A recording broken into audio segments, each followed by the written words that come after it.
I am doing the handwork. You insult me because of doing the handwork. waxaan ku shaqaysanaa waa farsamada gacanta waxaadna nagu caayaysaan waa inaan farsamada naqaano kabaha lagu tolay boorsa lagu sameeyay.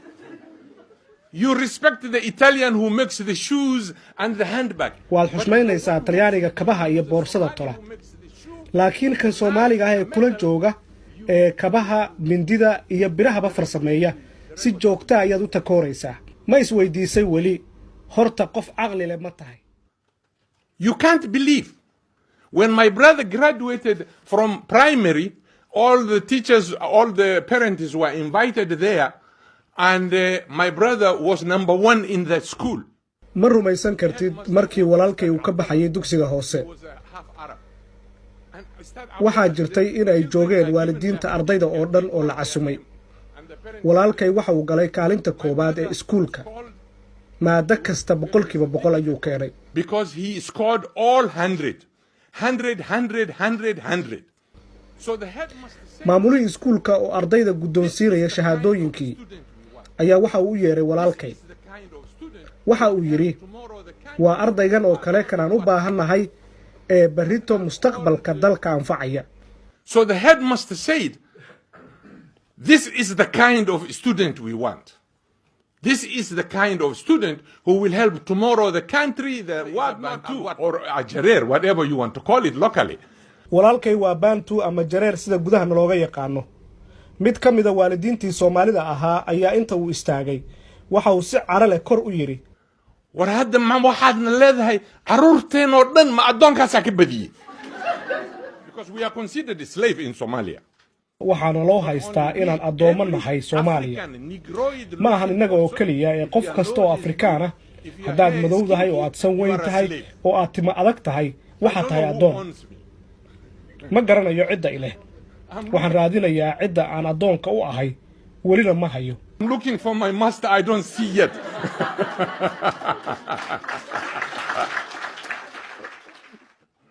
They don't want to do anything that involves handwork. How do you progress? How do you develop? You tell me.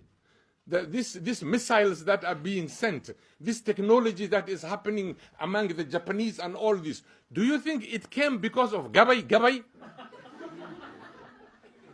No. It started with a hand. And now I am doing the handwork. You insult me because of doing I am the African who is in Africa. But you aniga waxaan ahay Afrikaan jooga Afrika. adigu waxaad sheegataa inaad Carabta ka timid oo aad Soomaaliya timid. waxaadna ileedahay wadankan aniga ayaa iska leh adigana ma lihi. waana aniga qofka Afrikaanka ah. marka yaa yimid oo marti ah ma qofka Carabta ka yimid mise aniga Afrikaanka ah. So who came here? Is it the Arab who came or deny Africanity? They do not want to be identified as African. Soomaalidu way inkirtaa Afrikaanimadeeda mana ogola xitaa in loogu yeero. waxay isku haystaan inay Carab yihiin. Carabtina ma ogola oo waa dad madow. mushkilad baa halkan ka jirta oo ah qolada ay yihiin. I'm an African and there are so many Africans in Africa. aniga ma qabo mushkiladda noocaas ah. waxaan ahay qof Afrikaan ah. Afrikaan badan oo ila mid ah ayaana Afrika ku nool. ma qabo dhibaato qolada aan ahay waxa doonta igu yeer. You do not have identity now because the Arabs have refused you. They are telling you ya abid. laakiin waa adiga cidda aan qolo u yahay la garanaynin. sababtoo ah Carabtii way ku diideen oo waxay ku yaqaanaan inaad tahay adoon. soo kuma wanaagsanaan lahayn marka inaad i aqbasho aniga oo walaalka ah inta aad Carab aan ku ogolayn isku qaadi lahayd. And you better off to accept me as your brother rather than going to an Arab. I saw it in Toronto. All Somali girls are befriending Jamaicans. And Somali men are getting angry. They are getting mad. Toronto ayaan ku arkay gabdhihii Soomaaliyeed oo Jamaican wada raacay. raggii Soomaaliyeed way xanaaqsan yihiin waali ayay isku rideen. waxaan ku yiraahdaa maxaad macna darro dhiikar isugu kicinaysaan. sababtoo ah Jamaicanka waxba kama qaadi karaan oo uguma hanjabi karaan sideenna oo kale markii aan waddankii joognay. You see the reality? Why Somalia?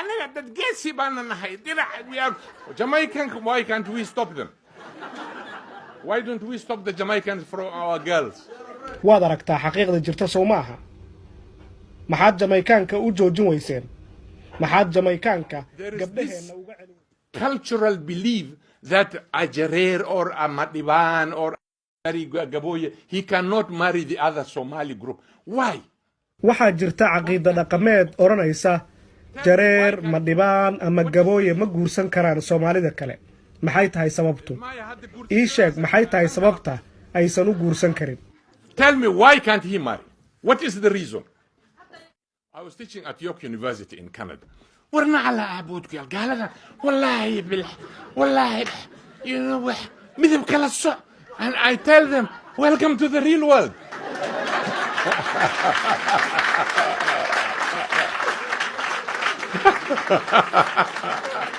waxaan macallin ka ahaa jaamacadda York ee dalka Canada.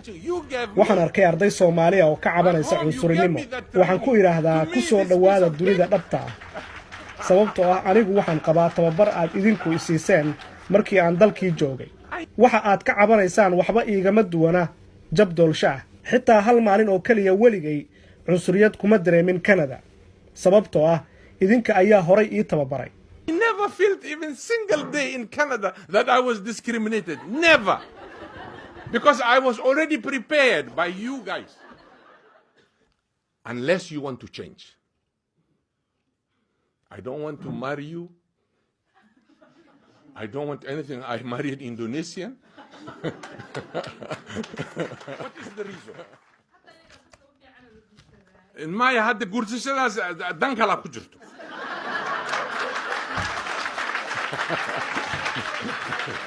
Dan kala ku jirto. No. What? Really good that fiican ay ahaayeen. Really good. They were good. They were good always. I was an lecturer at the University of Minnesota. Some girls proposed. Why are you complaining? Are you ready to marry? I said, no, I'm not ready. Now you want me, yeah. Because I'm a professor now? I'm okay now? Now, yeah. Now, why not? There's something now. But when I was suffering in Barak Abdo and Bull Ally, you didn't want me that time. No. And I'm not stupid enough to embrace you now. No. I will take my resources whoever deserves. Come on.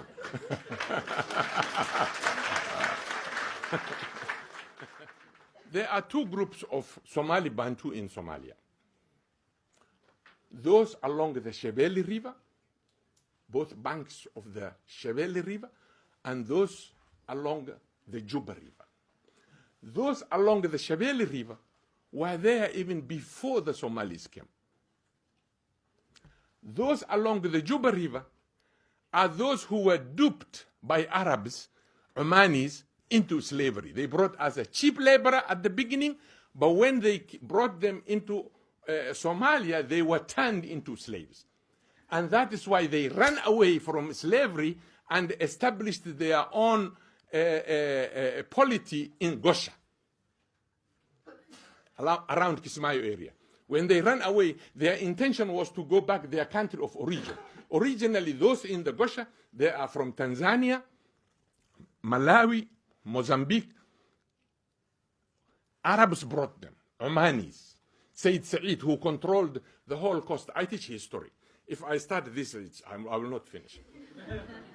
So you see, there are these two groups of Somalis. One is native, and one came. Now, because they look alike, you all lump them. All they are Adomo. They are all slaves. Those along Shebel River, they were not slaves. They had nothing.